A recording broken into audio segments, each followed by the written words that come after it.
आज की कहानी ममता की आस। गुल्लू खेत के पास बनी पगडंडी पर चल रहा था। तभी सामने से उसके चाचा रामलखन आते दिखाई दिए। गुल्लू जल्दी में था। वह उनके बराबर से निकल गया, लेकिन उसने उन्हें देखा ही नहीं। रामलखन जी ने गुल्लू को टोकते हुए कहा, क्यों बे चाचा, दिखाई नहीं दे रहे? ये नहीं कि राम राम भी कर ले। यह सुनकर गुल्लू झेंप गया। माफ़ करना चाचा, मैंने देखा ही नहीं। वो घर जल्दी जाना था। राम राम चाचा। लेकिन तब तक रामलखन चाचा का गुस्सा 7वें आसमान पर पहुंच गया था। हाँ हाँ, भैया ने मना किया होगा, बंटवारा क्या हुआ? सबके रंग बदल गए। गुल्लू बिना कुछ बोले आगे बढ़ गया। रामलखन और तिलकराज दोनों सगे भाई थे। दोनों भाई दिन भर खेतों में मेहनत करते। अच्छी फसलें होती और घर में हमेशा अन्न के भंडार रहते थे। रामलखन अपने भाई की बहुत इज्जत करता था। एक दिन उसके पिता का देहांत हो गया। धीरे धीरे तिलकराज ने खेतों पर जाना बंद कर दिया। अब सारा काम रामलखन के सिर पर आ गया था। तिलकराज बड़ा होने के कारण पैसे का हिसाब किताब रखता था और धीरे धीरे उसने रामलखन को घाटा दिखाना शुरू कर दिया। लेकिन रामलखन भी सब समझता था। बड़े भाई की इज्जत के कारण वह कुछ बोल नहीं पाता था। पानी जब सिर से ऊपर चला गया तो एक दिन रामलखन ने बंटवारे की बात कर दी। भैया, मुझे लगता है पिताजी के जाने के बाद हमें बंटवारा कर लेना चाहिए था। कोई बात नहीं, अभी भी कुछ नहीं बिगड़ा है, हम बंटवारा कर लेते हैं। तिलकराज कहाँ मानने वाला था। वाह भाई, अभी पिताजी को गए 1 साल भी नहीं हुआ और इसे बंटवारा करना है। क्यों भाई, ऐसी क्या आफत आ गई? भैया, मुझे लगता है आप पैसों में हेरा फेरी करते हैं। मैं इतनी मेहनत करता हूँ, फसल भी अच्छी होती है, फिर भी घाटा क्यों हो जाता है? रामलखन की बात सुनकर तिलकराज ने लाठी उठा ली। तू मुझे चोर बता रहा है? एक शब्द और बोला तो तेरा सिर फोड़ दूंगा।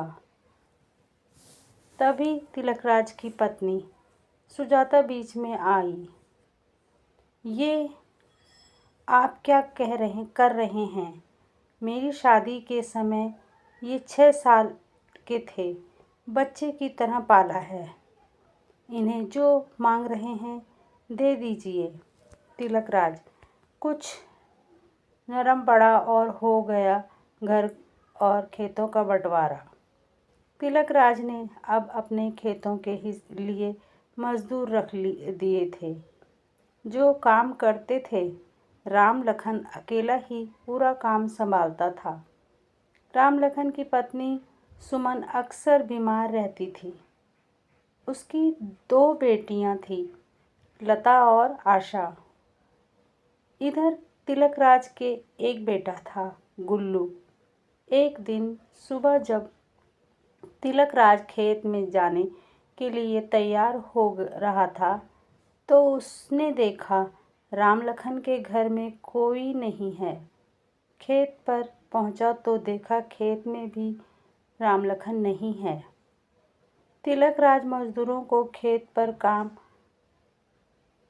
समझाकर घर आ गया और अपनी पत्नी सुजाता को पता लगाने के लिए बोला, लेकिन कुछ पता नहीं लगा। तिलकराज और सुजाता ने पूरे गांव में पता किया, लेकिन कुछ पता नहीं लग पा रहा था। उन्हें लगा रातों रात दोनों सब कुछ बेचकर भाग गए।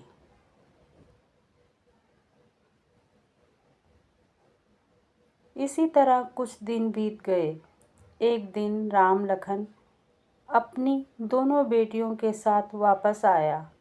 सुजाता ने जाकर पूछा, क्या हुआ भैया, कहाँ चले गए थे और सुमन कहाँ है? यह सुनकर दोनों बेटियां अपनी ताई से लिपटकर रोने लगी। ताई जी, माँ हमें छोड़कर चली गई। यह सुनकर सुजाता का कलेजा धक से बैठ गया। उसने रामलखन की ओर देखा। वह रोते हुए बोला, भाई, उसकी बीमारी उसे खा गई। शहर के बड़े अस्पताल में भर्ती कराया, लेकिन उसे बचा न सका। यह कहकर वह फूट फूट कर रोने लगा। सुजाता झट से बाहर गई और गुल्लू को अपने पिता को बुलाने भेजा। गुल्लू खेत पर पहुंचा। पिताजी, माँ और चाचा दोनों रो रहे हैं, जल्दी चलो। तिलकराज तेजी से घर की ओर चल दिया। घर आकर पूरी बात को समझा, रामलखन को गले लगाया और बोले, चिंता मत कर, मैं हमेशा तेरे साथ हूँ। सुजाता ने दोनों बच्चियों को संभाला।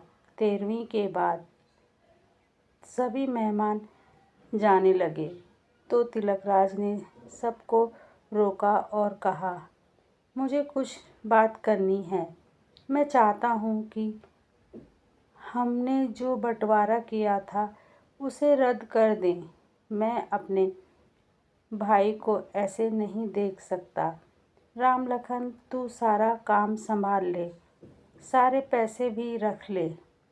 तेरी दोनों बेटियों की शादी हम मिलकर करेंगे। रामलखन बोला, भैया, मुझे भी अब जमीन जायदाद और खेत घर का कोई लालच नहीं है। बस मेरी बेटियों को माँ का प्यार मिल जाए। भाभी, इन्हें संभाल लो। मैं तो अब हरिद्वार जाना चाहता हूँ। मेरा सब कुछ आप रख लो। यह सुनकर तिलकराज रोने लगा। वह बोला, ऐसा कैसे हो सकता है? हरिद्वार जाने का समय तो हमारा है। तू कहीं नहीं जाएगा। आज से तेरी सारी जिम्मेदारी मेरी। यह सब देखकर सुजाता अपने आंसू पोंछते हुए बोली, देवर जी, जब मैं आपको पाल सकती हूँ तो क्या दोनों बेटियों को अनाथ छोड़ दूँगी? मेरी ममता में न कोई कभी पहले थी न अब होगी।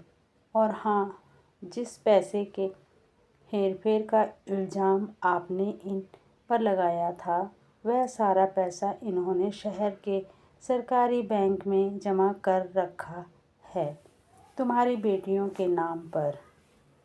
तिलकराज ने हाँ में हाँ मिलाते हुए कहा, हाँ छोटे, मैं चाहता था कि सारा पैसा खर्च न करके उसमें से कुछ बचा लिया जाए। बस एक गलती कर दी कि तुझे बिना बताए ये सब कर दिया मैंने।